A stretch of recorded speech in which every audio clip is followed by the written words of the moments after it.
पाहताय प्रहार टीव्ही, सत्यमेव व्रतम। आपल्या धडक कारवाईसाठी ओळखले जाणारे अन्न आणि औषध प्रशासनाचे आयुक्त तुकाराम मुंढे यांनी आता आपला मोर्चा थेट बॉलिवूडच्या बड्या स्टार्सकडे वळवलाय।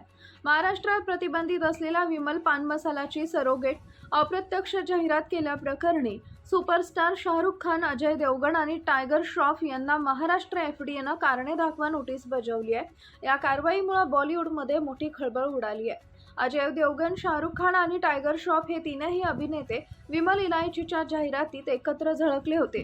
विमल इलायचीच्या नावाखाली प्रत्यक्षात विमल पान मसाला या तंबाखू आणि निकोटीनयुक्त गुटख्याची अप्रत्यक्ष जाहिरात केली जात असल्याचा ठपका FDAनं ठेवलाय। महाराष्ट्रात 13 जुलै 2026च्या सुधारित आदेशानुसार तंबाखू आणि निकोटीनयुक्त गुटखा आणि पान मसाल्याच्या उत्पादन, साठवणूक, वितरण आणि विक्रीवर बंदी आहे। ही नोटीस अजय देवगणला त्यांच्या जुहू येथील घरी, शाहरुख खानला वांद्रे येथील मन्नत बंगल्यावर आणि टायगर श्रॉफला त्याच्या टायगर श्रॉफ प्रोडक्शन्स LLP या प्रोडक्शन हाऊसच्या माध्यमातून पाठवण्यात आली आहे।